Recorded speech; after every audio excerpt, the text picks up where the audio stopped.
ल आज हामी फ्रन्ट एन्ड एमबिसी फ्रेमवर्क गर्न जाँदैछौँ। अब आज अझै एउटा फङ्सन थपौँ, पब्लिक फङ्सन लोड भ्यू भन्ने। यो चाहिँ भ्यू लोड गर्नलाई है, भ्यू नेम मतलब पेज नेम है यो। अनि यहाँनिर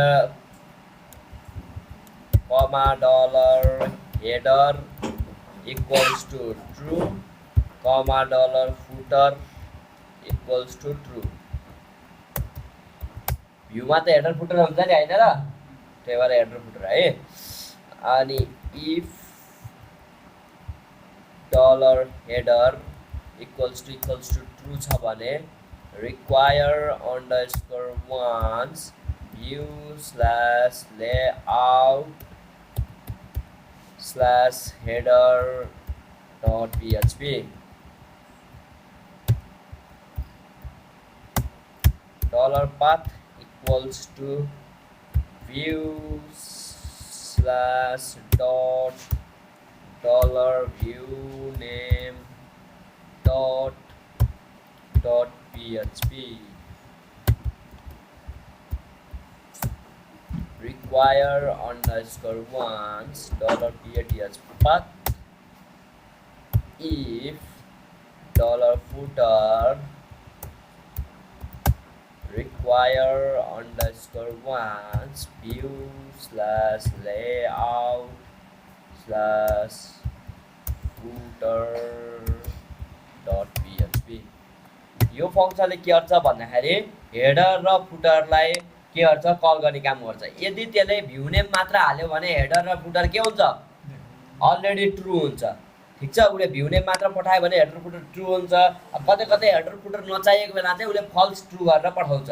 ठिक छ। अनि यो डलर पाथमा चाहिँ त्यसले पठाएको भ्यू नेम हुन्छ, जस्तो इक्जाम्पल इन्डेक्स डट पीएचपी पठायो भने इन्डेक्स त्यसले पठाएको हुन्छ इन्डेक्स डट पीएचपी अनि फाइल खोल भनेको। ठिक छ।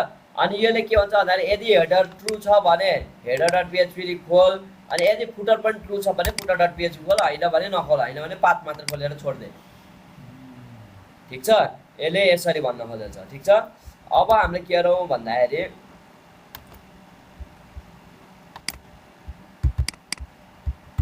अब एडिट गरेकैबाट गरौँ होइन, किन टेम्प्लेट फेरिबाट गर्न थालियो। ठिक छ।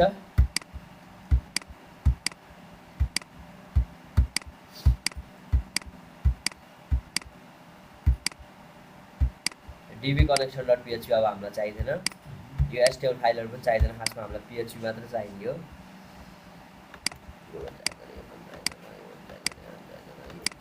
यति हामीलाई चाहिने।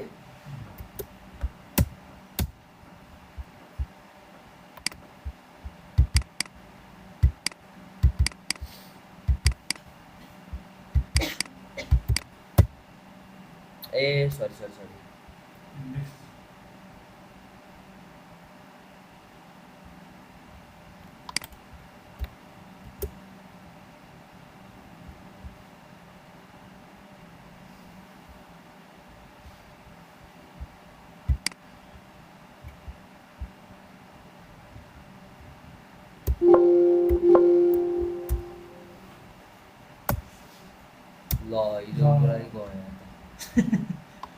अब हाम्रो अहिले हेरौँ भ्यू के छ, नल छ नि है। अब यो ब्लकदेखि के गरौँ भन्दाखेरि यो CSS fonts images JS layout web category dot PHP अनि इन्डेक्स डट पीएचपी र सिंगल पेज डट पीएचपी यतिलाई कपी गरौँ। त्यसपछि न्यू साइटभित्र भ्यूभित्र ल्याएर पेस्ट गरिदिउँ है। यति पेस्ट गर्ने बित्तिकै अब हाम्रो भ्यू के भयो, यहाँ 3टा पेज आयो हो। अब हामीले हिजो कन्ट्रोलर एउटा कन्ट्रोलर बनाएको थियौँ, होम कन्ट्रोलर डट पीएचपी हो। अब यसमा चाहिँ हामीले के गर्नु पर्यो, इन्डेक्सलाई कल गर्नु पर्यो हो। Dollar this tense to load view गरेर इन्डेक्स फाल्ने बित्तिकै के हुन्छ, index dot PHP automatically call हुन्छ। अनि यो लेआउट हेडर डट पीएचपी र फुटर डट पीएचपी नै कल हुन्छ। ठिक छ। भनिसकेपछि यहाँ हेडर डट पीएचपी र फुटर डट पीएचपी के गर्नु पर्यो, हाल्न परेन परेर। त्यसपछिको तल गएर फुटर डट पीएचपी नै परेन, पर्यो परेन। ठिक छ। अब हेडर डट पीएचपी जाम सबैजना। header.php मा त्यसपछि हामीले क्याटेगोरी त सो गरेछौँ अब हामीलाई त यो एसक्यूएल क्वेरी चाहिदैन चाहिन्छ र चाहिदैन नि है पर्ख है गएर for each dollar distance to all category is $d गरे मैले एक्जाम्पल ठीक छ त्यसपछि यो ब्र्याकेटलाई क्लोजलाई हटाए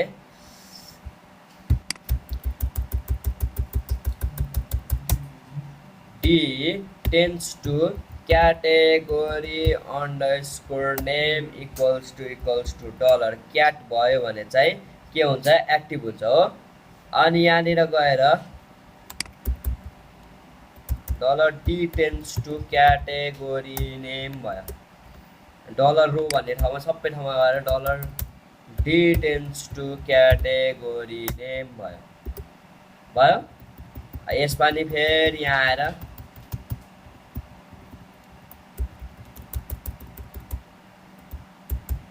$d tends to category name भयो यो भन्नुको मतलब के भयो $d tends to category name भयो ठीक छ अनि यो एउटै हो यो कुरा एउटै हो अनि यहाँनिर एउटै हो ठीक छ माथिपट्टि ठीक छ है अनि ब्र्याकेट क्लोज धेरै भयो यो एल्स को फर इच को यो एल्स को ब्र्याकेट क्लोज ठीक छ हो हेडर को काम अब हाम्रो के भयो सक्यो अब जुन पेजमा नि हामीले अल क्याटेगोरी भनेर कल गर्नै पर्ने भयो किन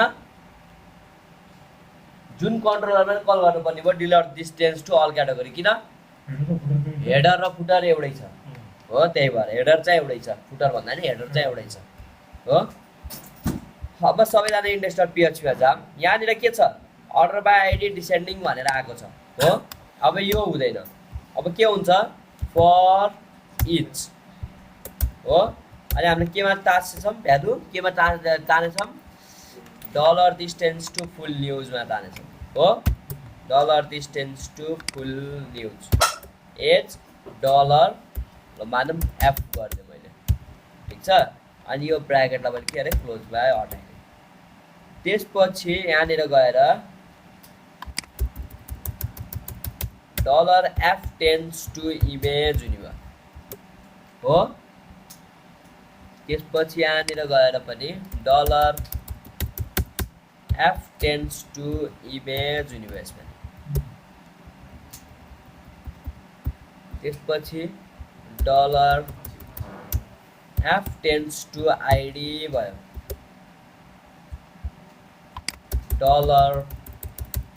$f tends to के भयो यहाँ टाइटल भयो हो त्यसपछि यहाँनिर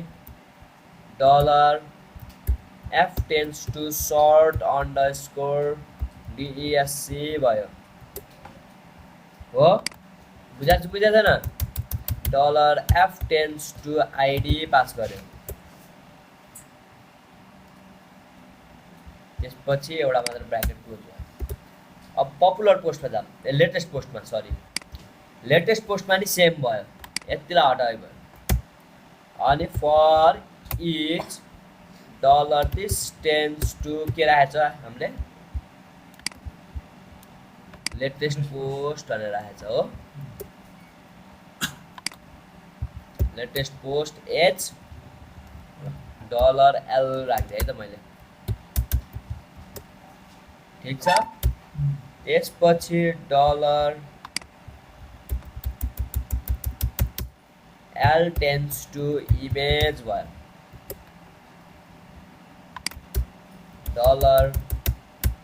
$l tends to image भयो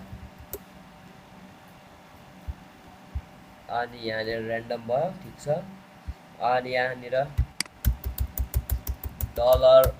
$l tends to title title भयो ठीक छ एउटा ब्र्याकेट एक्स्ट्रा ओपन भएको छ अब इन्डेक्सलाई खोल्ने ट्राई गरौँ है त अब यहाँबाट हामीले कन्ट्रोलरलाई कल गरेर छौँ इन्डेक्स हान्नु पर्यो हो कि त खाली छोड्नु पर्यो local host slash news site हो स्ल्यास मात्र गऱ्यो भने इन्डेक्स खुल्छ। के भयो यहाँ डिबी कनेक्सन डट पिएचपी खोले रहेछौँ अनलाइन 8 मारे त्यसलाई नै हटाउँ है। इन्डेक्स डट पिएचपी को अनलाइन 8 मारे सरी हेडर गयो क्या अनलाइन 8 मारे यहाँनिर डिबी कनेक्सन डट पिएचपी लाई खोला रहेछ। अब त डिबी कनेक्सन भन्ने कुरै छैन हेर है हाम्रो अरू सबै कुरा आछ हैन। क्याटेगोरी नेममा किन प्रब्लम आयो यो चाहिँ हेरौँला हैन। अरू न्युजहरू आएको छ तर सिएसएस आएको छैन है। अब यसलाई चाहिँ अर्को बेस अन्डरस्कोर युआरएल भन्नेले तान्नुपर्छ पर्ख त्यसको लागि म एउटा आयो तर के आएन सिएसएस आएन। त्यसको लागि मैले एउटा कन्फिग डट पिएचपी फाइल बनाएको छु त्यो चाहिँ मैले यही भिडियोसँगै अपलोड गरिदिन्छु वा कोड देखाउँछु। पिएचपी भन्ने चाहिन्छ है। यो फाइलले के गर्छ भन्दाखेरि तपाईँको यहाँ आएर कन्फिग डट पिएचपीले बेस अन्डरस्कोर युआरएल भन्ने एउटा फङ्सन बनाएको छ यसमा है। यसले के काम गर्छ भन्दाखेरि तपाईँको जति हामीले जे हाने पनि बेस अन्डरस्कोर युआरएल हान्ने बित्तिकै हाम्रो हो यो न्युज साइटभित्र ल्याएर हो यहाँनिर ल्याएर छोडिदिन्छ क्या यसले यो इन्डेक्समा ल्याएर छोडिदिन्छ कि। अहिले त हामी के छ पेजबाट हाँगा भएर भित्र पसाएको छ नि हो बेस अन्डरस्कोर युआरएल के गर्छ एकैचोटि हो यहाँ न्युज साइटसम्मको कोड आफै दिन्छ के। जस्तो जावामा page context dot servlet context dot context path गर्छ नि हो त्यही हो यो बेस अन्डरस्कोर युआरएल काम। त्यसको काम के भन्दाखेरि त्यो फङ्सनले चाहिँ एकैचोटि ल्याएर न्युज साइटमा ल्याएर छोडिदिन्छ न्युज साइट बाहिर ल्याएर छोडिदिन्छ। अब सिएसएस दिनलाई त हाम्रो त पेजभित्रको पेज छ हो त्यहाँ धेरै मिस्टेकहरू आउन सक्छ हो कि होइन। त्यही भएर चाहिँ हामीले अब के गर्ने भन्दाखेरि इन्डेक्समा गएर require underscore once config dot PHP यसलाई कल गर्ने पहिला ठिक छ। अनि त्यसपछि सिएसएस लिङ्कहरुमा जाने ठिक छ। सिएसएस लिङ्कमा गइसकेर यहाँनिर गएर पिएचपी ओपन गर्ने ठिक छ। त्यसपछि यहाँनिर आएर एचो बेस अन्डरस्कोर युआरएल भन्ने फङ्सनलाई पहिला कल गर्ने ठिक छ। त्यसपछि सिंगल इन्भर्टेड कमामा यसलाई छोड्ने। त्यसपछि भ्यूको भित्र छ नि त सिएसएस हाम्रो हो कि हैन view /css /bootstrap dot css। अब यो बेस अन्डरस्कोर युआरएल ले चाहिँ अब के गर्ने हो भन्दाखेरि हो यो लाइनमा आउने भयो यो लाइनमा भएको भ्यू भित्रको सिएसएस भित्रको कुन सिएसएस लाई कल गर्छ त्यहाँनिर bootstrap डट css लाई कल गर भनेपछि योलाई कल गर्ने भयो के ठीक छ। हामी त पेज भित्रको पेज छौं त्यही भएर चाहिँ हामीले बेस अन्डरस्कोर युआरएल दिइराख्नु पर्छ है जहाँनिर सिएसएस को लिंक छ। सिएसएस जावास्क्रिप्ट जहाँनिर लिंक छ त्यहाँनिर क्लिक गरौँ ठीक छ ठीक छ।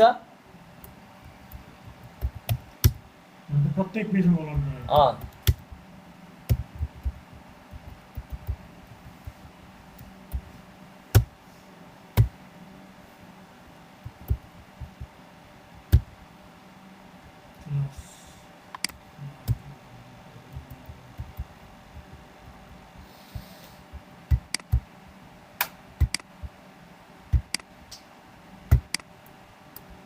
यो सबै पेजमा बनाउनु परेन एउटा हेडरमा बनाए पुग्यो।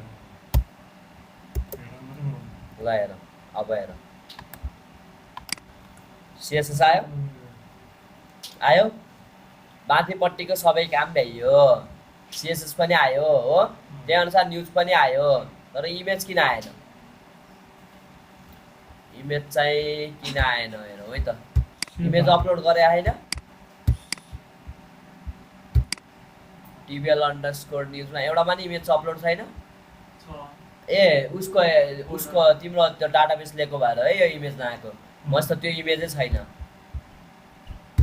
मैले उसको डाटाबेस लिएको हैन हुनाले यहाँ पिक्चर नआएको हैन भने पिक्चर आयो हो। अहिलेसम्म अब यहाँ इन्डेक्स हानम वा स्ल्यास मात्रै हानम हाम्रो सेम पेज खुल्छ।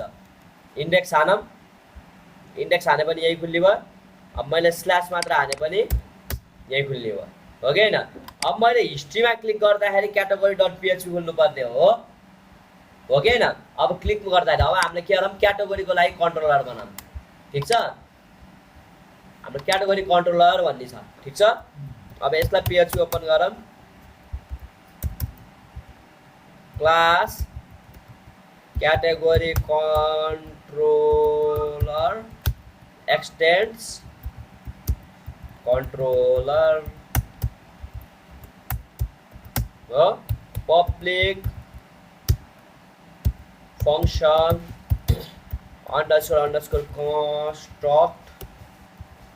constructor हामीलाई दुईटा चाहियो हो अहिले पनि हामीलाई न्यूज पनि चाहियो क्याटेगोरी अनुसारको न्यूज पनि चाहियो हामीलाई क्याटेगोरी पनि चाहियो माथिको हो भनेपछि category equals to dollar this tense to load model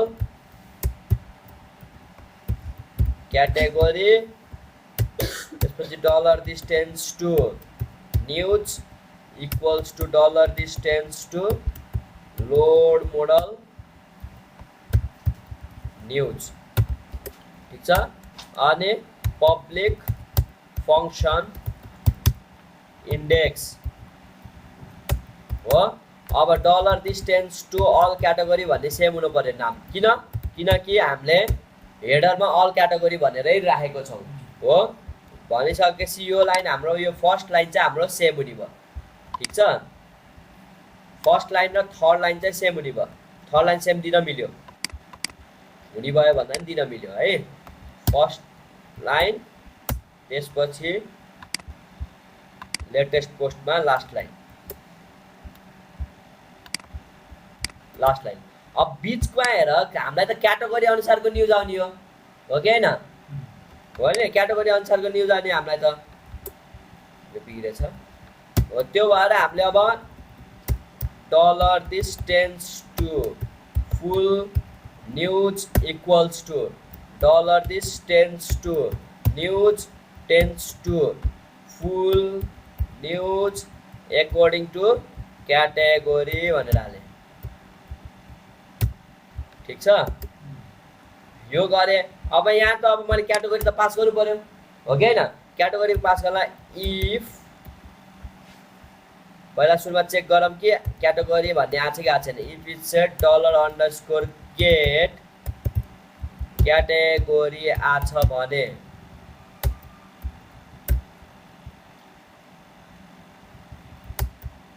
category हुने भयो हो अनि यहाँनिर dollar cat equals to dollar underscore get क्याटेगोरीमा आछ कि क्याटमा आछ हाम्रो क्याटमा आछ है हाम्रो क्याट इक्वल टु लेखेर आछ हो अनि यहाँनिर डलर सीएटी क्याट राख्दियौँ है त त्यसपछि हामी जाम मोडलमा न्यूज मोडल डट पीएचपी यसलाई कपी गरौँ त्यसपछि news model dot PHP public function भयो त्यसपछि यसलाई कपी गरौँ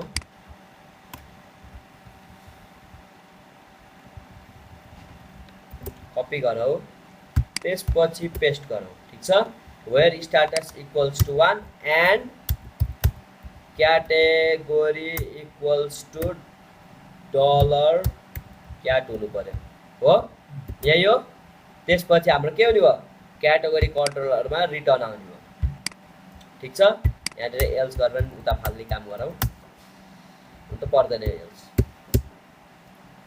ठीक छ अब के गरौँ भन्दाखेरि यो भ्यूमा छ नि यो इन्डेक्सलाई चाहिँ कपी गरेर क्याटेगोरीमा ल राख्दै हुन्छ अब एउटै कुरा हो किनभने हामीले भ्यारिएबल सेम युज गरेका छौँ